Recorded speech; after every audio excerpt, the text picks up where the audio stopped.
Muy buenas tardes. Como Cristo señaló, Él es la vid y nosotros somos los pámpanos. Es como nosotros, estando conectados con Cristo, producimos fruto para el reino. Efectivamente es lo que Dios quiere de nosotros, ¿no es cierto? No obstante, en algunos casos no es fruto que Dios quiere. Cristo mismo dijo, por sus frutos los conocerán, hablando de los falsos profetas o los falsos maestros. En una ocasión, visité a una persona que conocía muy bien el tema de la vid y me invitó adentro para conocer su patio y las vides que tenía allí. Para mi sorpresa, encontré que todas las vides, todas las cepas seguían por la columna atadas cada 2 centímetros. Cuando llegaban arriba al techo, se doblaban en ángulos rectos y cada rama también se doblaba en ángulo recto siguiendo los contornos de la casa. Parecía una vid armado con bloques de Legos o quizás del juego Minecraft en la computadora. Obviamente, la vid no fue creada, diseñada por el creador para seguir esa clase de estructura. Claro, hay cierta estructura que requiere para apuntalar la vid en su crecimiento y para producir la máxima cantidad de fruta. Sin embargo, un exceso de control puede provocar no fruto, sino fruto que uno no desea. De la misma manera, en el ámbito espiritual, es necesario también evitar el exceso de control en el liderazgo para que no haya abuso espiritual. Veamos primero las causas de autoritarismo. El autoritarismo es el modelo que suele producir el abuso espiritual. No está mal ejercer autoridad, pero el autoritarismo va al extremo. Y veamos algunas de esas causas. Primero, puede haber orgullo y soberbia de parte del líder. Uno puede reconocer su don, puede ser un don de enseñanza, don de percepción espiritual, otros dones también que mencionan las escrituras, pero el hecho de tener cierto don no da lugar, no da derecho de sobreestimarse y caer en la arrogancia al compararse con otros. Es una trampa que por ahí la persona puede llegar a pensar dentro de sí misma, yo sé mejor que ellos, para luego pasar al síndrome nosotros o yo contra los demás. Ese es el caldo que produce el abuso. Puede haber también de parte de esta persona en autoridad un carácter fuerte, rígido y dominante. La tendencia innata hacia la dominación que algunos tienen, junto con los demás temperamentos, debe dejarse controlar por el Espíritu Santo. Dios nos manda a todos ser controlados por el Espíritu Santo y por lo tanto, guiado por Él, no vamos a caer en la trampa de enseñorearse sobre la grey. También puede haber emociones negativas. El miedo especialmente provoca un cambio en produciendo una reacción defensiva, de manera que se puede caer en la trampa de pensar cualquier cosa que sea diferente es peligrosa. Mecanismos legalistas también en los esquemas y las teologías religiosas pueden ser diseñadas para proteger a la grey, pero por otra parte también puede dar la idea de proteger excesivamente de cosas que no sean incluso saludables para el grupo. También por otra parte el enojo, ira por una injusticia sufrida de forma personal puede también provocar reacciones similares. También puede haber un trasfondo familiar.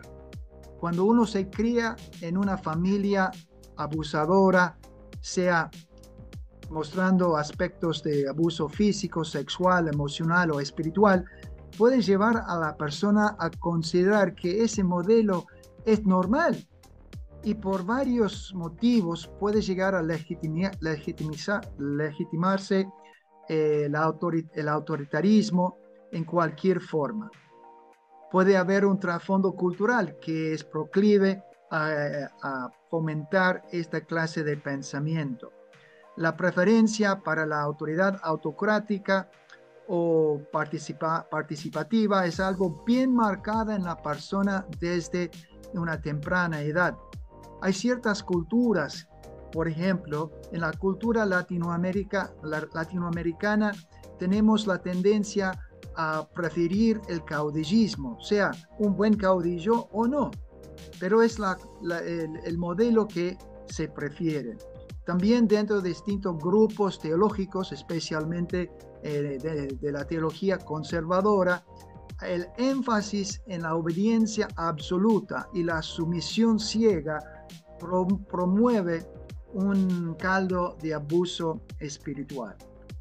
Estos móviles pueden entretejerse de tal modo que los comportamientos autoritarios sean justificados, promovidos y transferidos de una iglesia a otro, de una persona a otro, incorporándose técnicas de manipulación y abuso como parte del sistema religioso. Ahora, observemos algo muy importante, que el proceso mental de desconfianza, de miedo, comienza con una falta de fe en Dios. Por lo tanto, el líder u otra persona con una cierta autoridad toma control de la situación, ocupando el lugar de Dios en la vida de otras personas. Aunque sea inconsciente, el usurpador piensa: a Dios se le escapa la mano, así que lo voy a hacer yo. Ese es un gran error. No fomenta el crecimiento de la fe en el líder y mucho menos en los que le siguen. Qué contraste con el modelo que nos dejó el Señor Jesucristo cuando dijo: vengan a mí todos ustedes que están cansados y agobiados, y yo les daré descanso. Carguen con mi yugo y aprendan de mí, pues yo soy apacible y humilde de corazón, y encontrarán descanso para el alma, porque mi yugo es suave y mi carga es liviana. Preguntémonos entonces, ¿qué es el abuso espiritual? Johnson y Van Wonderen, quien escribió un libro, digamos, el libro más destacado sobre este tema, dicen que el abuso espiritual consiste precisamente en maltratar a una persona que necesita ayuda, apoyo o mayor crecimiento espiritual, lo cual debilita, sabotea o disminuye el desarrollo espiritual de esa persona. En pocas palabras, el abuso espiritual es el uso indebido de autoridad por personas que ejercen una influencia espiritual, produciendo así un patrón sistemático de comportamiento coercitivo y controlador en un contexto religioso. Ahora, podemos profundizar estas definiciones por la definición de Burdick, quien dijo: el abuso de las escrituras para manipular, controlar o demandar sumisión. La autoridad se puede abusar para justificar comportamiento impropio o para negar a otro el derecho de ir a la iglesia o a alabar a Dios. El legalismo, o sea, reglas que no son bíblicas, demandando cumplimiento de acciones para conseguir un estatus social en la iglesia, no es bíblico y además le da a la gente un sentido falso de justicia propia. De manera que el abuso, por un lado, produce pasividad y por otro lado, soberbia. Qué contraste, qué hipocresía. Sin embargo, es muy común. Burdick continúa diciendo: además, el abuso espiritual incluye cualquier juicio de la fe de una persona herida por el abuso, en vez de aceptarla con cariño y sentir su dolor. Así que menospreciar el dolor de la persona herida, obligándola a que ore más o que lea más la Biblia, son formas de abusar de nuevo a la persona. El abuso espiritual también incluye negarse a castigar a los que tratan de destrozar ministerios para los heridos de abuso. Este párrafo quizás nos parece fuerte. Sin embargo, los que han salido de sistemas de abuso reconocen la verdad de esta definición. Ahora, necesitamos destacar lo que no es abuso, porque podemos caer en la trampa de comenzar a ver abuso por todas partes e incluso calificar mal el ejercicio legítimo de autoridad como si fuese abuso. No es abuso que un líder tome decisiones definitivas, incluso frente a un camino que a lo mejor usted no está de acuerdo, pero toma una decisión definitiva. Ahora, puede caer en el abuso si este líder, al tomar la decisión, comienza a denigrar, a rebajar a la otra persona, haciéndole parecer menos como persona. Tampoco es abuso que si un cristiano, sea líder o no, confronta a otro cristiano debido a su pecado, sus malas obras, equivocación sincera que debe ser corregida. La palabra de Dios nos indica que necesitamos animarnos los unos a los otros, incluso corregirnos los unos a los otros. Este tema vamos a ver con más detalle en una próxima lección. Tampoco es abuso pedir a una persona que ha caído en un problema serio, problema espiritual, mental, físico o emocional, pedir que abandone su ministerio o cargo, quizás por un periodo de tiempo o quizás en forma definitiva, pero no es abuso proteger al resto de la grey de una persona que no esté bien. Tampoco es abuso espiritual disentir en materia de doctrina o quizás otra cuestión relacionada con el ministerio, aunque se manifieste en público. Siempre se debe mantener un marco de respeto al discutir los temas, sea teología, sea filosofía del ministerio o quizás definiendo el rumbo de un ministerio particular. Tampoco es abuso sostener ciertas normas de conducta en grupos, por ejemplo, en el estilo de vestir. Puede ser que usted discrepe con lo que se pide, pero tampoco es abuso simplemente pedir que haya ciertas normas de conducta. Ahora, si la persona en autoridad degrada a otra persona o avergüenza a la persona espiritualmente por no sostener las mismas convicciones, ahí sí cae en abuso espiritual. Ahora, considerando el daño que puede producir el abuso, todo pastor o líder espiritual debe estar atento al peligro, especialmente los que están involucrados en programas de formación espiritual o discipulado. Veamos también algunos indicadores de abuso espiritual.